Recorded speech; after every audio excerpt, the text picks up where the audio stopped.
Hello and welcome to Crimes of Our Times Live. I'm filmmaker John Borowski. You may have seen my works on screen, such as Carl Panzram, The Spirit of Hatred and Vengeance, or Serial Killer Culture, and also in books such as Dahmer's Confession and The Strange Case of Dr. H.H. Holmes. And my co-host today is a really good friend of mine and someone who is my go-to, expert on serial killers. Author, professor, retired law enforcement officer, ex-Bostonian, I'm sure his heart is still there, now Illinoisan, Steve Giannangelo, right? Absolutely, you got it on the nose. Yes, Giannangelo, look at that. Welcome, Steve. Thank you very much. Glad to be here. That's always, I always, whenever I say your last name, there's like a chill that runs down my spine because, you know so much about serial killers as well as I do. So I don't want to offend you. I'm not offended. I have a lot of practice at people saying my name in different ways. And then when I went to Italy, they told me I said it wrong. So we're all even. That's true. Now, how did they say it in Italy? They said it was Giannangelo. Giannangelo. Yeah. And actually, my mom used to say that, but we get in the habit of saying it the other way so people could have some clue how it's spelled. Exactly. Yeah. Spelling always trips me up, Right. But yeah, welcome. This is an honor. We've worked together and I highly, regard your expertise and, in the field of serial killers and true crime and, collecting. And we'll talk about all these areas too. Absolutely. Absolutely. Our history has gotten long in recent years, and it's been productive and professional, and I've had so much fun working with you, and it's just been a pleasure. Yeah, it's been great. We were filming, Steve, for my next project, the John Wayne Gacy murders, which is going to be a film and a miniseries. And so we were filming Steve. We thought, okay, Steve's got a lot of great areas that we could have filmed in. And I said, well, let's make this a kind of a creepy atmospheric location. So we went down in Steve's basement and set it up and spent a good, 2 to 4 hours down there at least. And then luckily it was kind of near the middle or end of the interview. What happened? Are we talking about our friend? Our visit? Yes. Yeah. I mean, maybe my basement is actually haunted. I haven't really looked in the crawl space, but yeah, we had another party join us down there.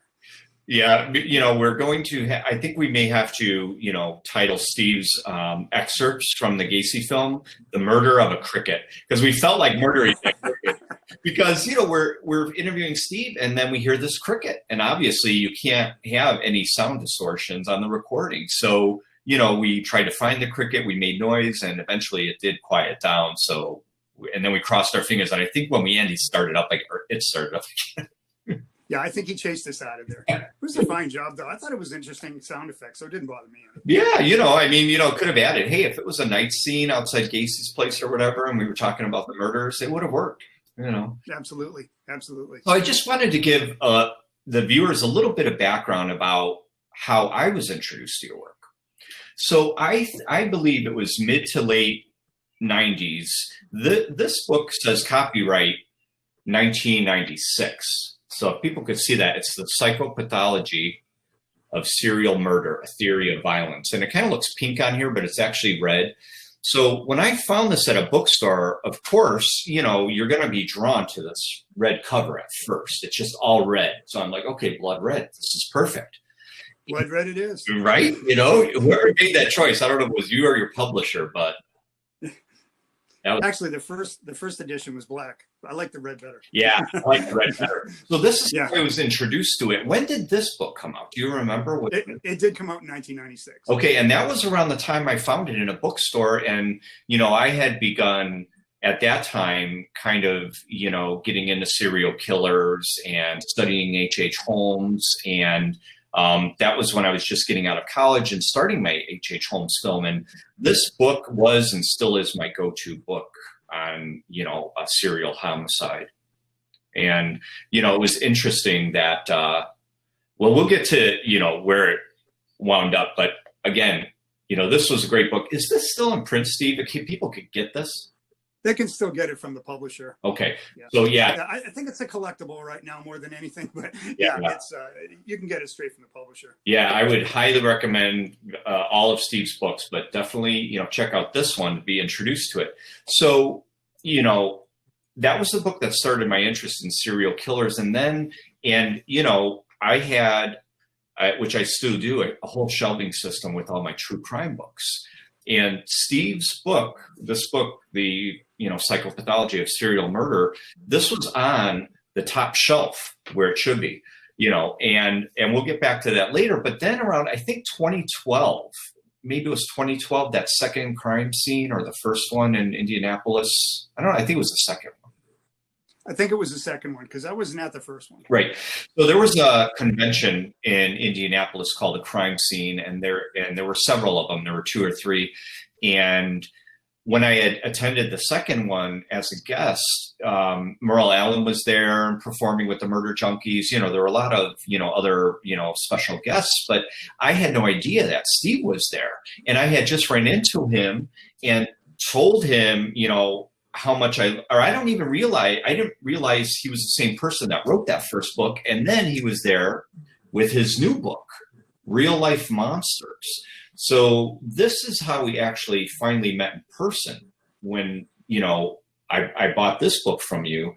And then, when you actually visited me and I interviewed you, I believe for Serial Killer Culture, you were shocked that I was telling the truth and this was on my top shelf.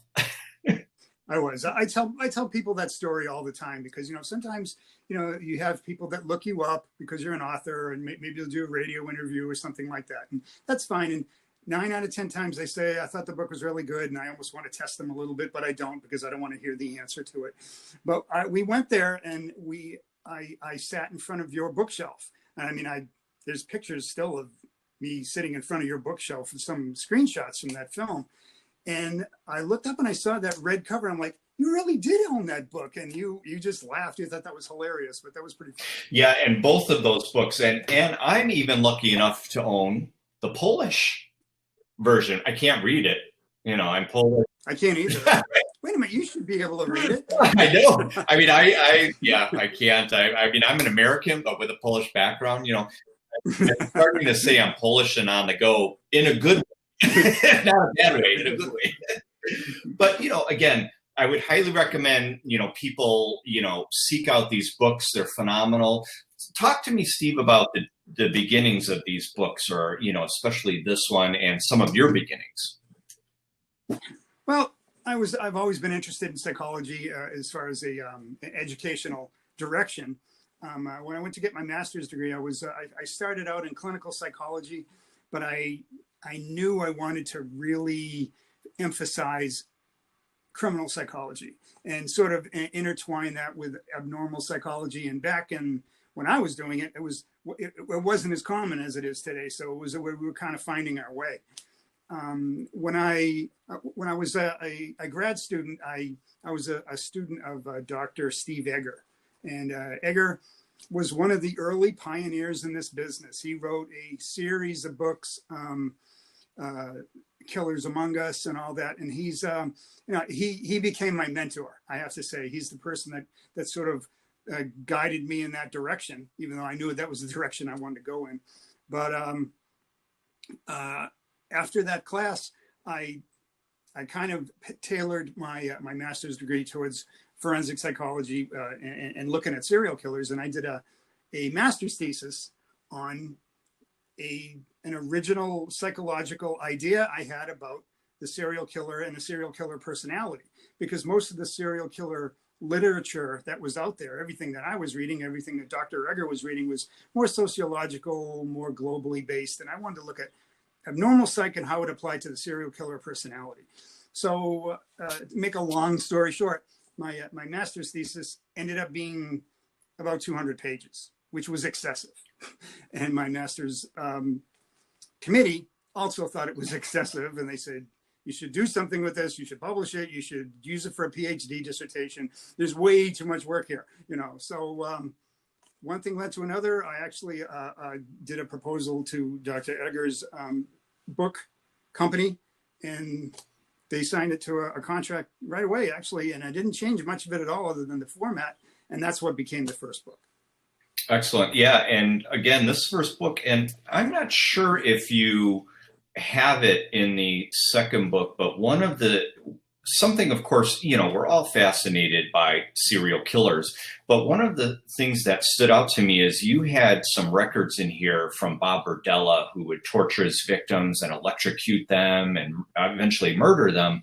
And, you had a list here of kind of, things that he would actually keep a little log of what he did when he tortured his victims, and, right. And that drew me in because, again, the psychology of somebody like that, and you having this example in the first book, made me wonder why these people do what they do. I thought that part about Berdella was important. It was kind of buried someplace when I first found it, but my opinion about the serial killer, one of the things that was very important was their OCD nature. I mean, some of them are much more obvious than others in that, but they all have some level of it. And the notebook of Berdella kind of was a nice example of what they do. I mean, you look at the details of that, the things that he wrote down, the things that were important to him, and it really gives you a little insight to what's going on in his head. Yeah, I mean, the things that, he would talk about, here, like, if we, just looked at a couple of the examples, again, I mean, it is graphic and, you didn't have any photographs in here, but, he would, like, for instance, 7:30 bar, like he went out to bar, and then it says Ferris, like victim, was a victim he picked up. Then on a date, it said drug. And then it says 9:05, shoes and socks off, move arms, snoring, no reaction. 9:10, test, no reaction, needle, half a cup, photo, clothes off, turned over. I mean, finger F, no reaction, just like, and again, this is the inside, of their mental process and what they're thinking and writing these things down, whether they're writing them down or photographing them. That always fascinated me, Steve. The further back you go, obviously, with, before video cameras, before all those things, most of these serial killers like Albert Fish, H.H. Holmes, they would want to read about themselves and write because that's how they got their thrills. Talk about that. Absolutely. I mean, they want to relive that. They want to remind themselves of how brilliant they are anyway, and what they learned and what they're going to do next time. One thing I liked about some of those details with Berdella is it reminded me a lot of like Bittaker and Norris, those toolbox killers, some of the things that they were doing with, different types of torture and ice picks and whatnot. And that kind of, the reaction was everything to them. I mean, if the person had passed out or if they were dead or whatnot, this wouldn't have been interesting anymore. So these kind of details about whether they moved their foot, whether they opened their eyes, all of that, it was so critical, a part of the whole process. And that's always so interesting, like you're saying, their reaction. Like Albert Fish, supposedly, in his own words, he never, raped any of his victims, but he would get off on their cries and screams when he would torture them, or like, Peter Curtin, he would ejaculate when he would just see blood. And exactly. We talked about Gacy that, and I said, well, now it's different, with apps and people can meet online. Gacy may not have killed, but, your response, talk about him being, a sadist and, how he might not have been on board with that. Yeah, it's important that you bring up the word sadism here because, I mean, this goes beyond serial murder. There's a lot of typologies that have to do with serial rapists and all that. And if you look at the different types of rapists and the things that are important to them, the things that they're looking for, they're not all the same criminal. Some of them need certain things. And with the most extreme sadistic rapist, he needs that reaction. He needs that screaming, which exemplifies the control that he has over them. And if that person was unconscious, I think they'd stop. I don't think they would be interested in it whatsoever. Gacy, I do believe he'd have found a way to keep on doing what he wanted to do. I think he was a sadist, and I think that was something that was important to his interest level. And I always wonder, like, obviously it's probably a myth, isn't it, that majority of serial killers are geniuses? Oh, it's totally a right. myth. That's it. I mean, if you look at a short list of serial killer myths, that's in the top. Right, because you've got, they're good on Criminal Minds. yeah, of course, right? They solve everything there. But I mean, like someone like Albert Fish probably wasn't genius level, but he was cunning. He knew what to do, what to say, how to woo people. It is true that they're exceptionally manipulative, and I mean that's typical psychopathic, sociopathic behavior, where they are good at fooling people. Look at Bundy. I mean, but then again, go back to Gacy. Some people think Bundy was brilliant, Gacy wasn't so bright. They were both tremendous manipulators. That's what they did best, and I think that passes for intelligence and IQ sometimes. Exactly, definitely. And now, talk about the transition or the difference. I'm getting reflection here, but between these two, the first one and then moving to this one. Talk about the differences and how the real life monsters came about, and then the cover too. Yeah, the first book was extremely scholastic. I mean, the idea was to be a textbook, and that was the end of it. And so I kind of went from the beginning to the end and brought up my theory of violence. I had an idea of a serial killer personality that could be listed in the Diagnostic and Statistical Manual by the APA. That was the idea. The second book is based on the first book. It's basically the same framework, but the idea was to expand dramatically the reader, because when I wrote that first book in 1996, it was mostly scholastic interest. And by the time I was doing it in 2012, everybody was watching ID and everybody was watching Criminal Minds, and I couldn't get all the people in my classroom that were signing up. I mean, I had people on a waiting list because it wasn't just psychology students. It wasn't just criminology students. A lot of people find this stuff interesting. So at that point, I included things like pop culture and some of the things that are a little outside the purview of what you might study in the classroom. Again, it's the same idea, but it's more expanded. Great. Sort of, I think it's a good stopping point for the next one. We go on to another point, but I mean, it was a logical update, for lack of a better word, in 2012. Yeah, definitely. And we'll talk about the culture, because even since 2012, it's even grown. But yeah, it has, And so talk about, writing and collecting true crime artifacts. What are your thoughts on it? And, how do you feel about that? Well, writing is entirely separate from right. artifacts. Right. Yeah, we'll handle those separately. Let's talk about the artifacts and that. Well, but sometimes, yeah, that's true, because they can't overlap. Right. It depends, because if you're writing a criminal and they're incarcerated, that's one thing. But you could also, if they're allowed to send artwork out, you could collect that as well. So, but let's talk about who you've written to, and also, some of these things that you collect and your thoughts on that, because of course, in the past, and maybe still now, some people see it as this memorabilia, this nasty thing, but believe it or not, there are many people that are into this stuff. But talk about your interest in writing the criminals and then collecting. I see. Writing as it regards writing criminals, for sure. There's an absolute connection there. I didn't do that at all the first time around when I wrote.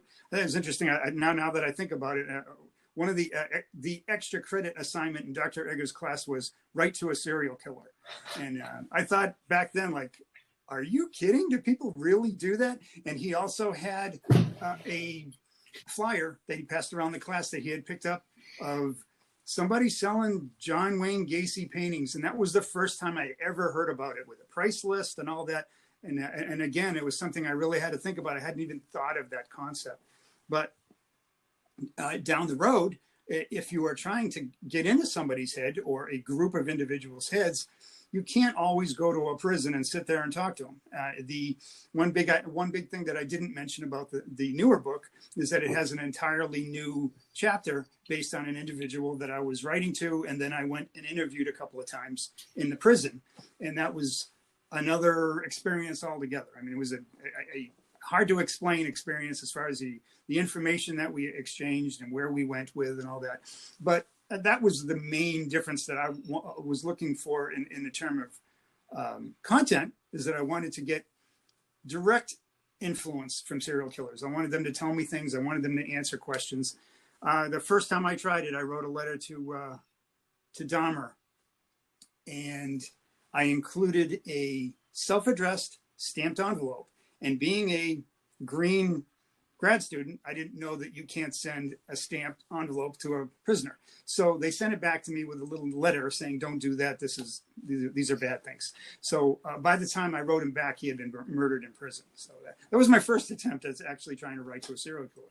But as you say, reaching different ones, asking different questions, trying to get in their heads a little bit, and then actually talking to them. I mean, that's a level of research that doesn't exist in the book. Right. Yeah. The first show of Crimes of Our Times Live were, just kind of general public that writes to these serial killers, and they gave some tips on, how you have to kind of woo them. And, because Gacy, and I believe Rader, does the same thing. He would send you this questionnaire that he'd want you to fill out. What's your favorite color, your favorite sex position? Do you take drugs, this or that? So he could kind of feel you out and see if you're just interested in getting something from him to sell, or, you're really interested in, him and his mind. I don't know if you spoke about Jason Moss. No. Who wrote The Last Victim. And he was talking about himself as the last victim of Gacy's, but he ended up committing suicide. And this is somebody who did exactly what you were talking about, where he wooed, I like to call it, he groomed them. And he kind of tried to analyze what this person wants to hear. How do I approach him and talk to different serial killers? That was new stuff back then when he wrote that. And now a lot of people are doing that sort of thing. I know when I started to write, I was looking for somebody who would make a good subject for that, the research for the chapter I was doing. And that was really difficult. A lot of them wanted to tell me all about the horrible, horrific crimes they did, and tearing people up and this and that. And I said, that's not what I'm looking for. I want to know what you were thinking about when you were 14. And so we had to go to another place. And the guy that I ended up landing on, I knew he was the right guy because he told me to get lost a few times before he agreed. Exactly. Yeah. And that, I think that's, probably a good sign that, okay, they don't want to mess around. They don't want to deal with people that are out just to get something from them or, whatever. So there is a way, but, talk about, so did you successfully write any other serial killers that wrote you back, or did you get because you have a collection of letters and some other things, did you acquire those through other people? Yeah, I wrote a series of them. I wrote a series of serial killers that people had heard of, and then I wrote a few other ones that nobody had heard of because I wanted to see if it mattered. Because I think there's a whole lot of interesting serial killers that nobody's ever heard of. They never made the news. So I kind of wanted a little cross-section there. I wrote to Rodney Alcala. I wrote to BTK, and he answered me and did exactly what you said. He sent me his little note and wanted to play chess, which was fine, I guess. But I had a number of different ones that didn't want to talk at all, and some of them kind of wanted to talk about weird stuff. I think a lot of them wanted to talk to women, honestly. So yeah, it was sort of a weeding out. And that's process. What, we had Ashley, who is a female that writes to some of these serial killers. She was on that Writing a Killer show. And that's what she said, obviously, Steve, if you would have sent Dahmer, a picture of a, 20-year-old thin black guy, you would have gotten in, right? That's how it, you have to tease or tempt them in that sense. And I think you're right. Jason Moss was kind of an early, trendsetter in that sense, back then, He and was. Eric, and I know, I just want to say, Eric, we'll get back to you. I see Eric's questions and we'll get back to him. I was just going to mention that when I did semi-choose the individual that I was going to interview, I actually went out and bought letters that he had written to other people. Because I wanted to kind of cross-section and see how he sounds when he's talking to somebody else. And he was exactly how I thought he was when he was talking to a girl. He was like a 17-year-old on a date. That's how he sounded to me on paper. And then when he talked to other people, he talked to them entirely different. That I found that to be a worthwhile exercise to see what he says. Right. And, and that's the thing I don't know if it was Harold Schechter or someone else I was talking to about their lies. And I think they said, well, it's not that the criminal's really lying to you. It's like you said earlier, Steve, it's manipulation, or it's this ego trip, or what can they get from you? It's all a game in a sense.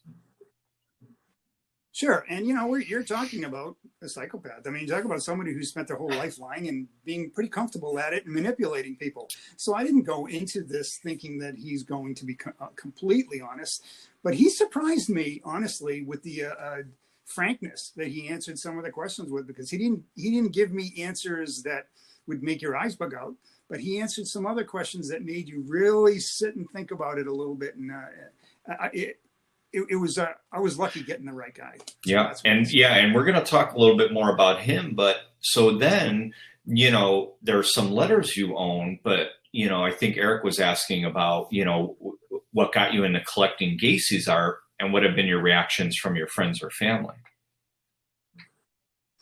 Great question.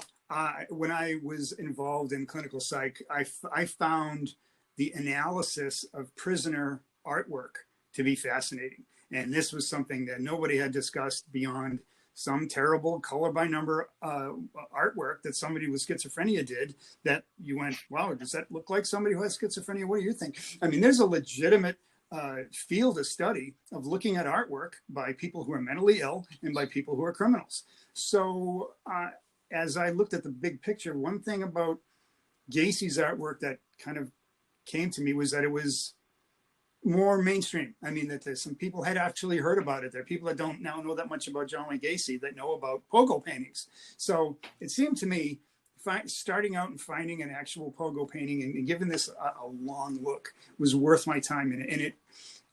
What I end up doing is I end up taking it to my class all the time. And then a few other paintings that I bought, I take them to my class. And the educational value there is hard to measure. Yeah, I've got kids that sit there and look at their phone for 3 weeks, and I bring in a pogo painting, and they've got a look on their face I've never seen before. And they'll come up and they'll take pictures with their phone, and they'll look at the details, and they'll count how many flowers are in the background, and they do the psychological thinking that I wanted them to do. So that's where I went with it, and it worked. Exactly, because talk to us about, you're a professor as well, and you teach a class on serial killers, right? I mean, I've spoken to your class, I think, several times, and, it's yep. They are interested, and, talk about your class, and, if you have some of the, show and tell materials to show what you bring to class. I teach 2 classes. I teach Psychology of the Offender, which is basically a forensic psychology. It's criminal psychology and looking at all types of crime. So it's very diverse. We go in a lot of different directions. There's a certain amount of overlap because this is a certain psychology that you think about, and a certain development level that goes on within criminals, whether it's biological, whether it's environmental, whether they have psychological issues that you think about with every criminal, and that you also think about with serial killers. So like I said, there's a certain overlap there, but one is specifically serial murder, 16 weeks of talking about serial killers. And it's amazing how we can talk about it for 16 weeks and still have stuff left over, but we do. And you've been there, and you can see. Well, and and that's the thing, when we talk about this stuff, it is becoming somewhat more mainstream, maybe because of Mindhunter and some of these shows that we talked about. But when I've done my conventions, especially in the last couple of years, I bring the stand up of Pogo the clown, and people with their kids take pictures in front of him, and everyone's interested and fascinated by it. So I could see why they're fascinated, especially by what, you bring to class. Can you show us what you have? Sure. I imagine I should start with the pogo painting. I think this is the most famous piece of serial killer art. And now is yours goodbye pogo? Okay, and why is it a goodbye? The original series of Pogo were a mirror image of this, and his hand was on the other side. He was looking the other way. And supposedly he had reached a certain point where he was looking down the barrel of being executed. And he just started doing a series of the opposite where he was saying goodbye. And he just called them Goodbye Pogo. They were numbered differently because they have serial numbers and all that on the back. But this is the one they're talking about. Can we show the back again so we could see it? Sure. I'll do it this way. Well. Yeah, there you go. Yeah.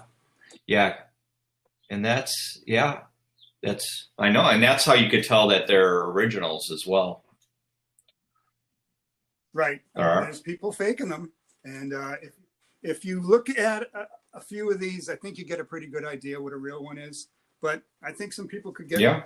While you pull out your next one, I'm going to grab a fake one I have. I can find it. Okay. We want a fake one.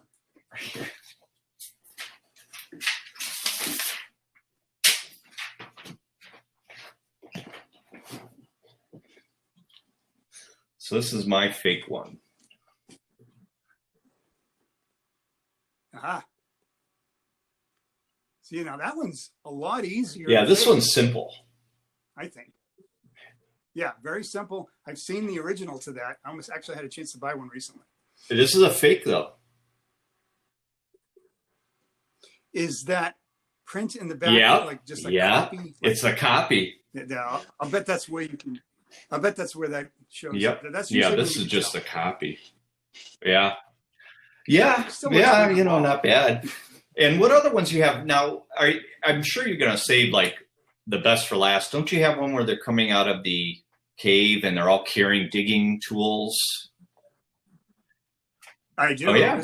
Let's do that one. That one is just, I love the Pogos, but that one I think that you have is probably my favorite because it speaks volumes. Talk about what it kind of says about his psyche.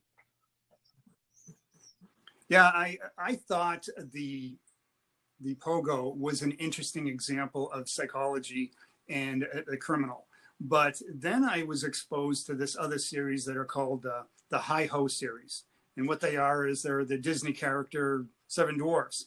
And apparently Disney didn't like John Wayne Gacy talking about the Seven Dwarfs. So we had to call it something else. So, if you've killed 30-something people, you might as well not get a copyright charge against you too. But anyway, if you look at this series, these little men, they're in different wood scenes generally, and in different seasons. And they're all interacting in a different way. And they have details that, like you say, you can sit there and you can pull details out of this thing forever.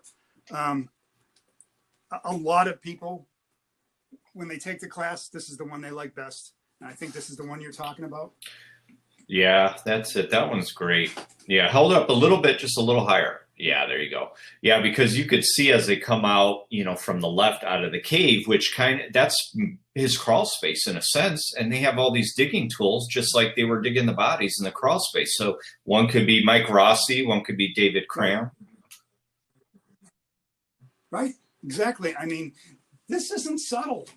Okay, he's talking about coming out of the crawl space with digging tools. Yeah, and it's kind of amazing the work. And like I said, some of the students, just to show you a little closer, I mean, they really do count these little flowers and these little details and say, "Wow, I think there's 33 flowers there," or I think that I don't know. That might be over my head. It might be too much, but it's keep looking. That's what I say.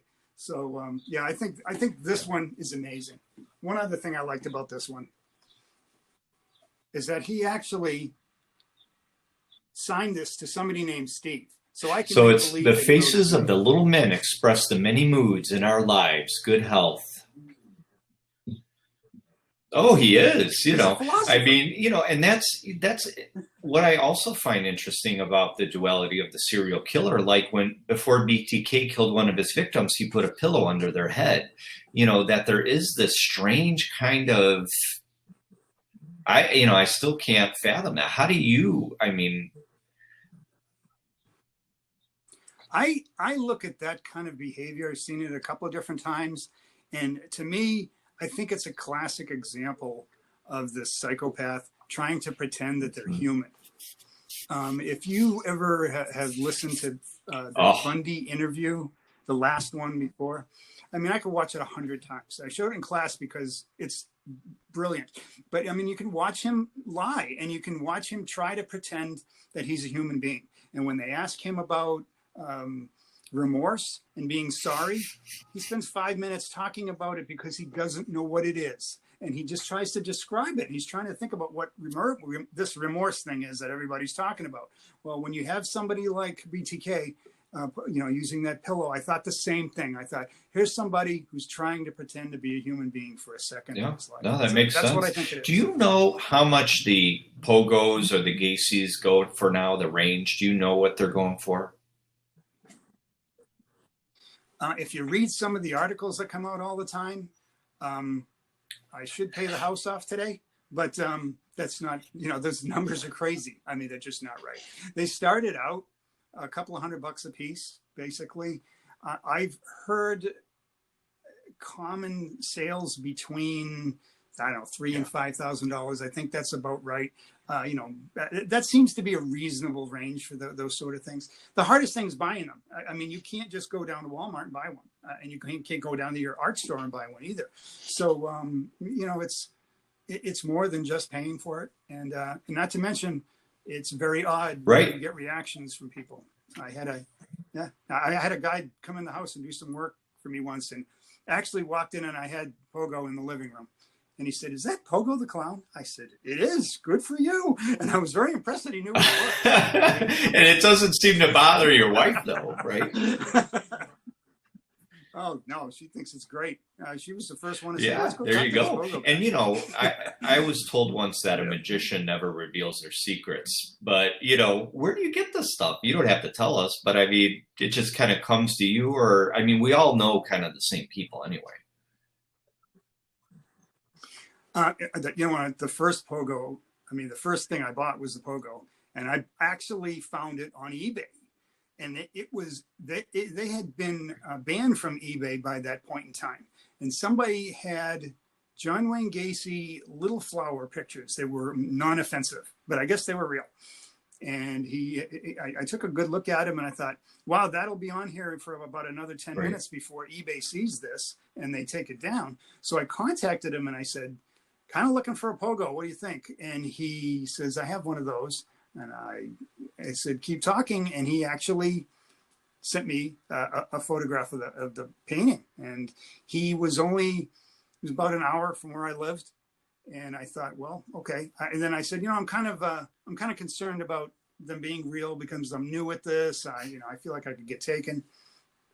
So he sent me a Polaroid. And this was pretty common for Gacy back in the day. But he sent me a Polaroid of Gacy and this guy standing there holding that painting with, together. I thought, okay. Yeah, I believe you. That's so the first one I bought. That's the provenance. Yeah. I mean, that does it. But, you have several Gacy paintings, but you also have one of Gacy's art kits. And I've only seen two in existence. One is at the Alcatraz East Crime Museum, and you have one. And, what I thought out of everything, while I've been making this Gacy documentary and the book and working with you and all these other experts, all these little things that I never knew. When you acquired the art kit, there was something that you were also sent. You were sent some paperwork, but something that was round. Talk about that. Well, it was part of the kit. And I'll show it to you when I pull it out.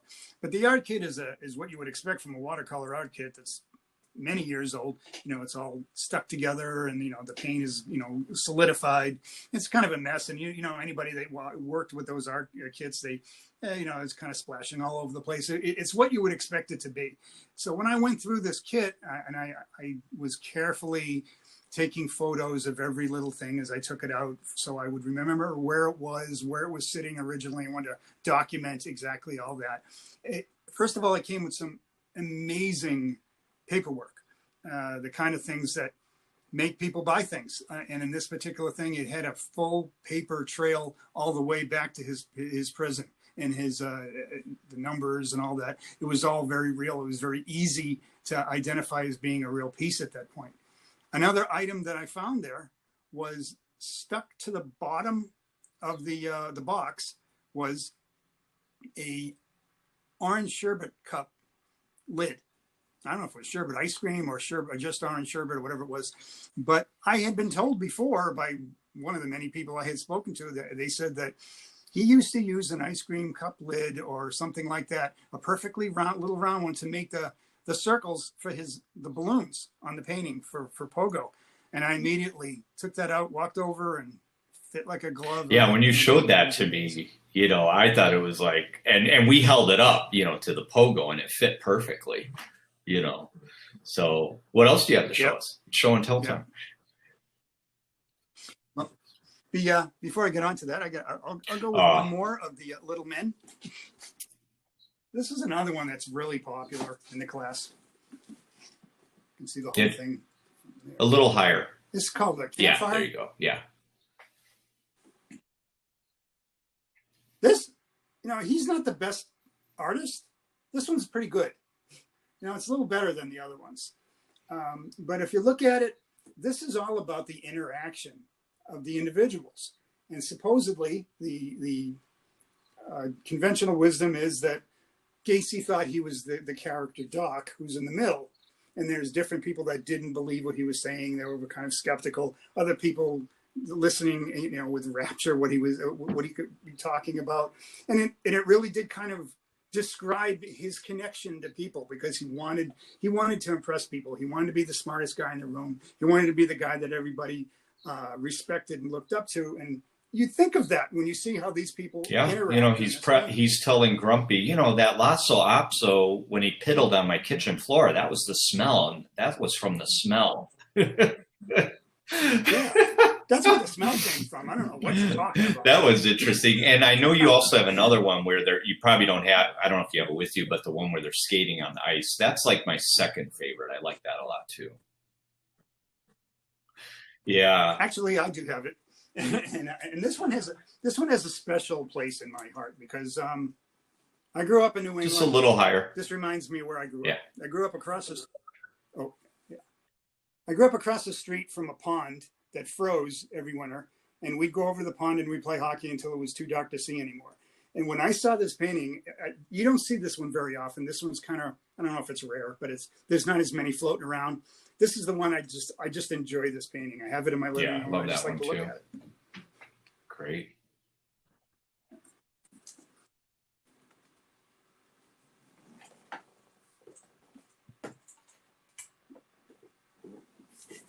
And what else do you have to show us? So, do you have that lid? Oh, I do. That too. Of course, we're going to feature it in the Gacy, film and documentary. Yeah. Yes, that is John Wayne Gacy's art kit. Yeah. This is the kit. Yeah, it's really cool. Yeah, because on top of some of the paints, he even wrote like the colors and oh yeah, that's cool when you pull that out too. There's his. When you take out the palette, you can. No, I could see it. Yeah, I could see it. If you just hold up just a little bit more. Yeah. So let's see. The first bid is how much for this?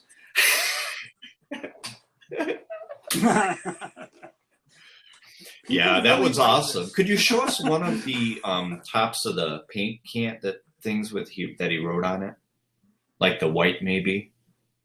Sure. Yeah, a little higher. Yeah, that's his signature. Yeah, yep, his he writing. Absolutely wrote that. Yeah, that's an amazing kit. Yeah, the age of this, makes it a lot harder to fake. Oh yeah, that's just it. Yeah, and the paperwork you had with it. Here's That's it. Here's the orange sherbet. There are actually two in this. There was one that was kind of new, and I put that in a little sleeve to protect it from getting old. But this one, if you look at it, you can see paint colors around the edge. And Can you hold it up to the Pogo? there's a trace. I can do that. Because that's the first thing I did. Remember when you pulled it up, like, could it be? And then it was like, we just solved, one of these many mysteries of. Yes, you were very. A little over. Yeah. That's it. Yeah. Here we go. Yep. You see that? That is the exact. A little higher. Yeah. Maybe on his button. There. Yeah. Perfect. Look at that. It fits perfectly. Yeah. Amazing. Yeah. So. Nice Exactly. Yeah. Because there's so much misinformation out there. And that's what I'm finding working on the Gacy film, that, there's just so much, again, sensationalism and misinformation, and I'm trying to tell the truth. And Eric asked, how many paintings do you think Gacy did in total? And when they burned all those, did it raise the price of the others? Yeah, right? I don't know what the total was.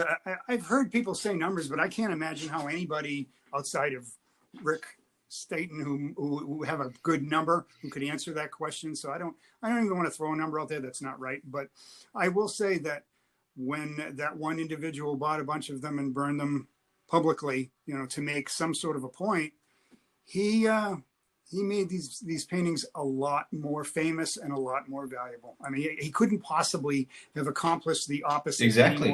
Because what's more alluring than things we shouldn't have and things that are that taboo, and, that was, and then you have, do you bring anything else to show and tell? Is there like that board game or something else you have? What do you have there? That was pretty interesting.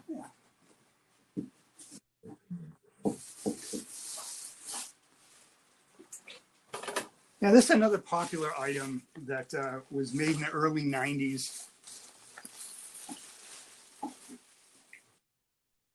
It's called the Serial Killer board game. Can you hold it horizontal? Let's see if you can see it. Yeah.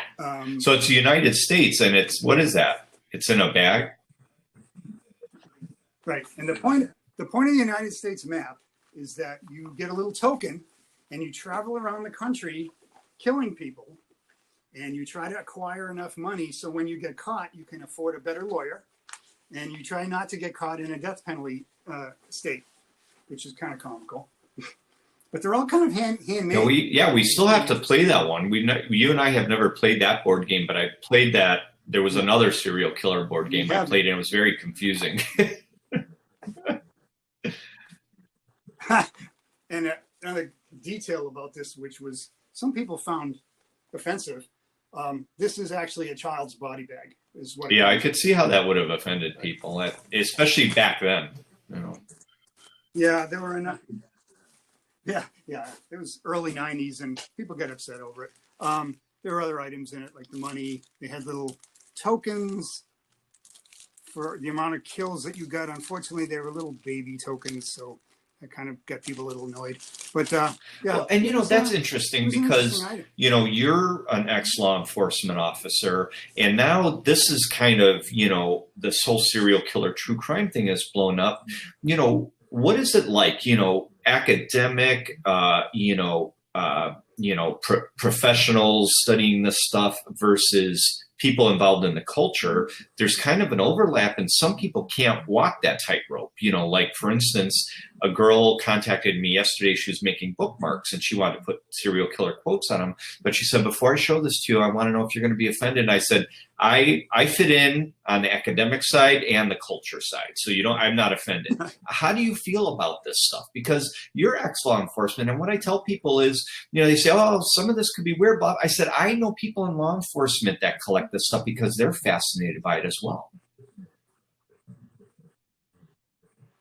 Right. I mean, honestly, they're just totems. They're just historical artifacts to me. I can't think of another way to put that, really. And in my particular case, I think that's more specific to me, is I do have the opportunity to specifically teach with these items. And I do. It's not just an esoteric idea that explains an odd habit. I mean, I'm actually picking out items that I think are interesting that people will look at and learn something from.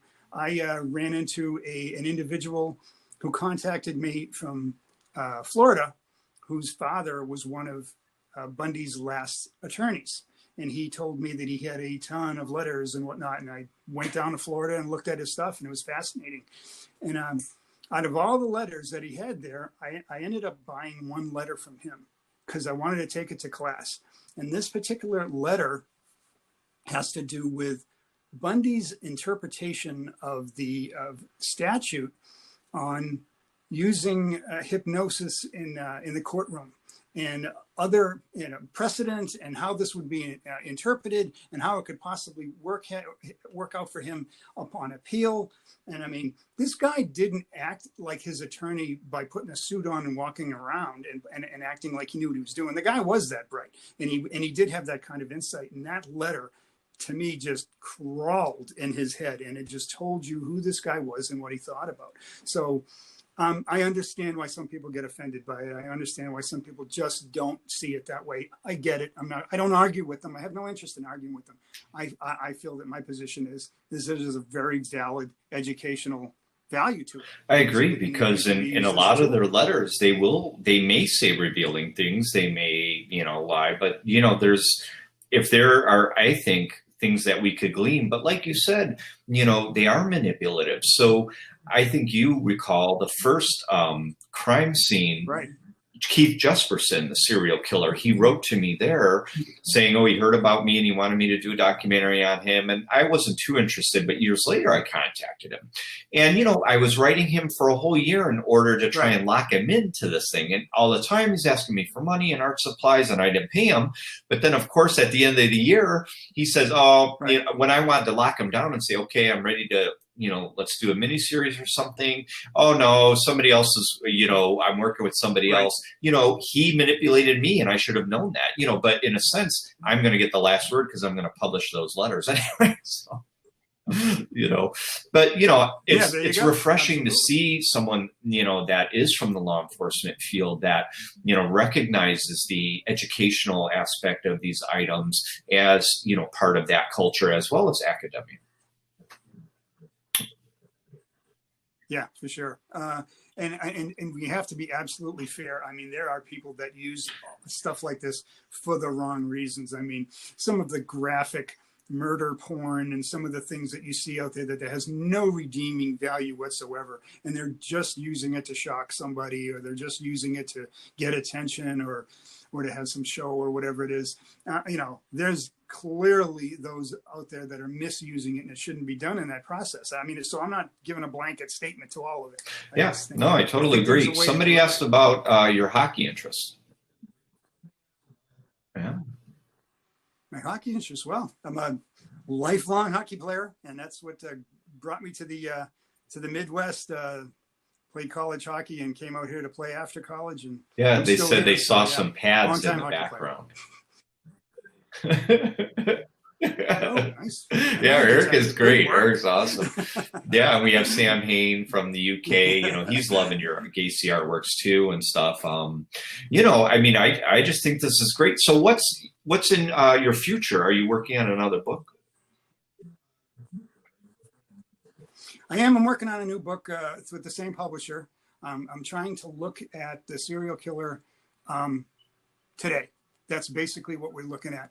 I mean, there's some great work out there. A lot of us have looked at a lot of the same FBI histories and a lot of the literature. And I'm trying to take what we know about serial murder and kind of look down the road a little bit and talk about some of the things that people are still arguing about. People within serial murder, they argue about actual definitions. We talk about whether there really is a spree killer, or whether you should count 2 bodies or 4 bodies, or all these different things in the research that we've been fighting about it since the 70s, and we haven't got any place, except that there's more paper on it. But I mean, a lot of us like to talk about that stuff. So there's some of those things I want to address.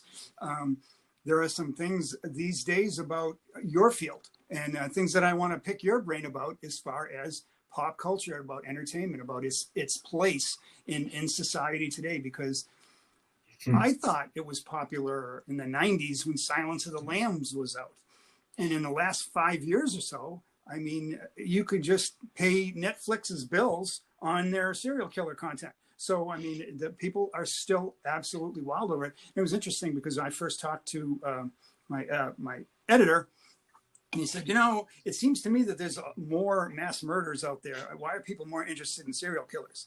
And I said, serial murder is simply far more interesting than mass murder ever will be. Well, right. I mean, because obviously we know the mindset of the mass murderer. They want to go in, make a statement, hey, you never paid attention to me. Now you're going to pay attention to me. But, the serial killer is a predator and a hunter. I mean, and, when you look at people like, especially, again, Gacy, he was the perfect human predator. He learned along the way. He changed how he operated, with each victim and with each step so he could get, and that's how he got away with 33,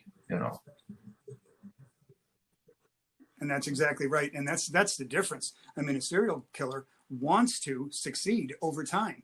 They're not a short-term spree killer who's going to be Andrew Cunanan in a boat at the end of the week, or a mass murderer who's going to, set off a bomb and take himself with them.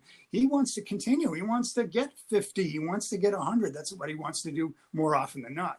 But another thing about the serial killer, and I learned this from my interviews with the guy from my last book, is that it's so important to understand that no matter how much you learn about serial murder and their patterns and them being similar, they are all different. They all have their own little twist and they have their own little psyche. And I believe that that's the thing that draws people in. It says, what is it about this guy?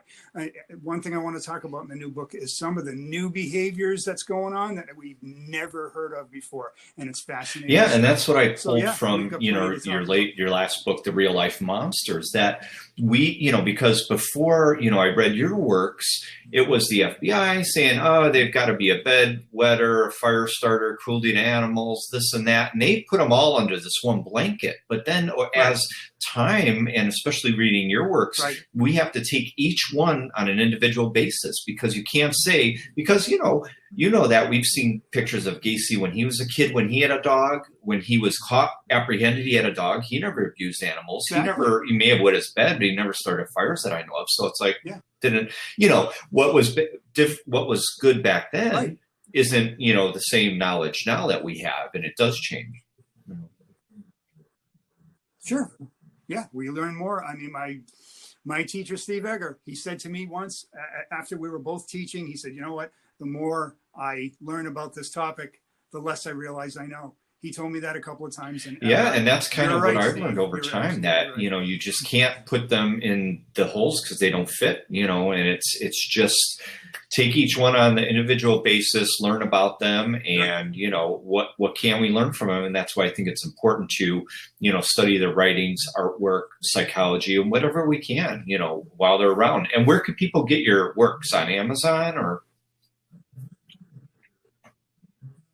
You can get it on Amazon. You can get them from ABC CLIO publishing directly. Sometimes people like them signed, and if people want to contact me, I can absolutely send them one signed. And we can always get one in somebody's hands. And they could contact you. You're on Facebook, and you have a website, email, and again, Real Life Monsters. And we look forward to your next one. And what's up for you with the future? You're doing the book. Anything else beyond that at this point? What's going on now? Are you a consultant? You appear in my work sometimes, and so you're still. I do a lot of that. It seems like I'm done, and then the phone rings a couple of times again. So somebody has another question, and it's interesting because somebody from a radio station down south will have a question about Henry Lee Lucas or something like that, and we'll talk about something I haven't thought about for a while. So it's always interesting, and I continue to teach 2 classes a year, and that's just great fun. I just love to do that, and the kids teach me. Yeah, and do you have a timeline for your next book release?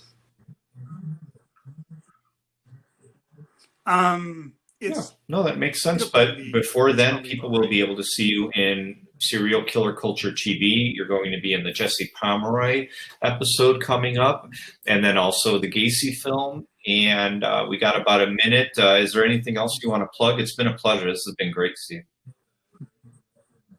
I looked up and it was like 7:46, and I'm like, wait, I still have a lot more. I mean, this is how we could talk for 10 hours, and it's like a minute, Right. One thing about these things, it's people don't understand. Sometimes Nah, we prepare for this stuff. I put We don't some prepare for questions this and then we go We're with just going to it, sit down and start talking. But it's been a pleasure. That's Thank you right. for being on, and I hope to be in more programs with you and working with you more because you do great work and you're a real deal. Great.